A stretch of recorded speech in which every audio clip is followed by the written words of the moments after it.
Hello friends, आज 22 सितंबर 2020 है। आज के जितने भी इंपॉर्टेंट करंट अफेयर्स बन सकते हैं सारे लेकर आए हैं। पूरा डिस्कस करेंगे, ध्यानपूर्वक आप देखिए। अगर आप हमारे चैनल पर नए हैं, चैनल को सब्सक्राइब कर लें, बेल आइकन ऑल प्रेस कर दें जिससे आपको अपडेट्स मिलती रहे। चलिए देखते हैं आज की इंपॉर्टेंट करंट अफेयर्स क्या है। पहला क्वेश्चन है, हाल ही में मनाए गए अंतर्राष्ट्रीय शांति दिवस 2020 की थीम क्या। तभी हाल ही में इंटरनेशनल पीस डे मनाया गया, तो इंटरनेशनल पीस डे 2020 की थीम क्या है, कब मनाया गया? 21 सितंबर, 21 सितंबर को अंतर्राष्ट्रीय शांति दिवस मनाया था हर साल। तो इम्पॉर्टेंट है दिवस और उसकी थीम। तो इस बार की थीम क्या है अंतर्राष्ट्रीय शांति दिवस की? पहला ऑप्शन है क्लाइमेट एक्शन फॉर पीस, दूसरा right to peace, the universal declaration of education of human right at 70, third option है together for peace, fourth option है शेपिंग पीस टुगेदर।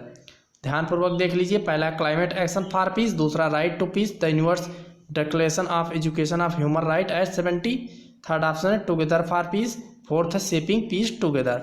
करेक्ट कौन सा होगा? अंतर्राष्ट्रीय शांति दिवस 2020 इस बार की थीम क्या थी? करेक्ट है ऑप्शन यहाँ पर, बताएं कौन सा करेक्ट है? ऑप्शन यहाँ पर फोर्थ, शेपिंग पीस टुगेदर। इस बार की थीम थी इंटरनेशनल पीस डे 2020 की थीम इस बार थी shaping peace together. Correct option fourth. 21 सितंबर को यूनाइटेड नेशन के द्वारा पूरे विश्व में शांति अहिंसा को बढ़ावा देने के लिए 21 सितंबर को इंटरनेशनल पीस डे मनाया जाता है। इस बार की थीम क्या है? शेपिंग पीस टुगेदर इस बार की थीम है। पिछले साल थीम क्या थी? 2019 की इंटरनेशनल पीस डे की थीम क्या थी, बताइए। पिछले साल अंतर्राष्ट्रीय शांति दिवस 2019 की थीम क्या थी? क्लाइमेट एक्शन फॉर पीस था। 2019 में थीम क्या थी? Climate action for piece. 2018 में क्या था? Right to peace. जबकि 2017 में थीम थी together for piece.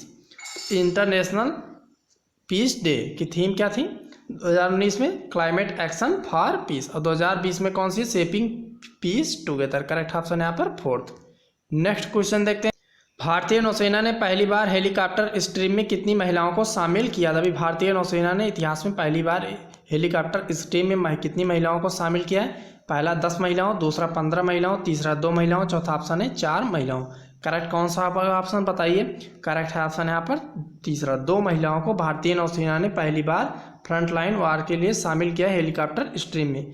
Correct option कौन से दो हैं? सब लेफ्टिनेंट कुमुदनी त्यागी और सब लेफ्टिनेंट रीति सिंह, 2 महिलाओं को शामिल किया भारतीय नौसेना ने। कौन कौन सी है? सब लेफ्टिनेंट कुमुदनी त्यागी और सब लेफ्टिनेंट रीति सिंह।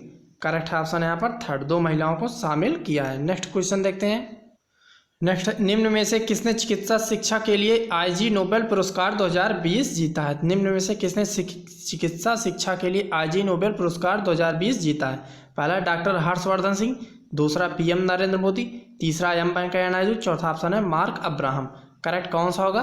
करेक्ट ऑप्शन यहाँ पर दूसरा, पीएम नरेंद्र मोदी ने चिकित्सा शिक्षा के लिए आईजी नोबेल पुरस्कार 2020 जीता। करेक्ट ऑप्शन दूसरा। यह पुरस्कार पाने वाले भारत के दूसरे प्रधानमंत्री हैं पीएम नरेंद्र मोदी। सबसे पहला किसे मिला था? अटल बिहारी वाजपेयी को यह पुरस्कार मिला था। भारत और पाकिस्तान की सरकार को इस बार 2020 का अवार्ड दिया गया आईजी नोबेल प्राइज 2020। डिप्लोमेटिक जो रिश्ते हैं भारत और पाकिस्तान उसके बीच सामंजस्यपूर्ण बनाए रखने के लिए आईजी नोबेल प्राइज 2020 दिया गया भारत और पाकिस्तान की सरकार को। क्वेश्चन है, हाल में भारत ने किस देश को 2 मॉडल डीजल इलेक्ट्रिक ट्रेन सौंपा है? पहला है म्यांमार, दूसरा है बांग्लादेश, तीसरा नेपाल, चौथा ऑप्शन है भूटान। अभी हाल ही में भारत ने किस देश को 2 मॉडल डीजल इलेक्ट्रिक ट्रेन सौंपा है? करेक्ट ऑप्शन कौन सा होगा? करेक्ट ऑप्शन यहाँ पर तीसरा, नेपाल देश को सौंपा भारत ने 2 मॉडल डीजल इलेक्ट्रिक ट्रेन। कुल 84 करोड़ 65 लाख रुपए में भारत ने इसे दिया है। 84 करोड़ 65 लाख रुपए में दिया है नेपाल को। कहाँ से कहाँ के बीच चलेगी? बिहार के जयनगर से नेपाल के कुर्था के बीच चलेगी। कुल 53 किलोमीटर की दूरी तय करेगी। भारत और नेपाल के जो ग्रामीण हैं उनके बीच यात्रा सुलभ आसान बनाने के लिए भारत ने 2 model diesel electric train Nepal को सौंपे कुल 84 करोड़ 65 लाख रुपए में। जयनगर बिहार से लेकर कुर्था नेपाल के मध्य चलेगी। करेक्ट है ऑप्शन यहाँ पर तीसरा, नेपाल देश को सौंपा है। जान लेते हैं नेपाल के बारे में। नेपाल के प्रधानमंत्री कौन है? केपी ओली हैं। विद्या देवी भंडारी प्रेसिडेंट है। कैपिटल है नेपाल की काठमांडू। करेंसी है नेपाली रुपया। नेक्स्ट क्वेश्चन है, भारत के पहले क्रिस्पर कोविड-19 टेस्ट फेलुदा किसने लॉन्च किया है? भारत के पहले क्रिस्पर कोविड-19 टेस्ट फेलुदा किसने लॉन्च किया है? पहला अंबानी ग्रुप, दूसरा टाटा ग्रुप, तीसरा रिलायंस इंडस्ट्रीज, चौथा ऑप्शन है पतंजलि। करेक्ट कौन सा होगा? करेक्ट ऑप्शन यहाँ पर दूसरा है, टाटा ग्रुप ने CSIR के साथ क्रिस्पर कोविड-19 टेस्ट फेलुदा का निर्माण किया है, इसे लॉन्च किया है टाटा ग्रुप ने। करेक्ट ऑप्शन दूसरा। क्रिस्पर होता क्या है और फेलुदा क्या है, इसका फुल फॉर्म जान लेते हैं। क्रिस्पर का फुल फॉर्म है cluster regularly interspaced short palindromic repeat. CRISPR का फुल फॉर्म है पेपर बेस्ड स्ट्रिप टेस्ट है, पेपर बेस्ड स्ट्रिप टेस्ट है क्रिस्पर कोविड-19 फेलुदा उसे नाम दिया है। सत्यजीत रे की जो फिल्म थी उसमें जो जासूसी चरित्र था फेलुदा, उसी के नाम पर इसका नाम रखा गया है फेलुदा। फेलुदा का यहाँ पर फुल फॉर्म क्या होता है जान लेते हैं। फेलुदा का यहाँ पर फुल फॉर्म है FNCAS 9 editor limited uniform detection assay. क्या full form? FNCAS 9 editor limited uniform detection assay. CRISPR full form है cluster regularly interspaced short palindromic repeat. Paper based strip test होता है कोविड-19 का। तो किसने लॉन्च किया? करेक्ट ऑप्शन दूसरा, टाटा ग्रुप ने। इंडियाज फर्स्ट क्रिस्पर कोविड-19 test developed by the Tata group and CSIR IGVI approved by used in India. Bharat में उपयोग के लिए इसे अनुमति भी मिल गई है। किसने किया है इसे निर्माण? CSIR टाटा ग्रुप ने। भारत के पहले क्रिस्पर कोविड-19 टेस्ट का। नेक्स्ट क्वेश्चन है हाल में विश्व अल्जाइमर दिवस कब मनाया गया? तो भी हाल में विश्व अल्जाइमर दिवस मनाया गया, कब मनाया गया? ऑप्शन बताइए करेक्ट है कौन सा होगा। पहला 20 सितंबर, दूसरा 21 सितंबर, तीसरा 25 सितंबर, चौथा ऑप्शन है 15 सितंबर।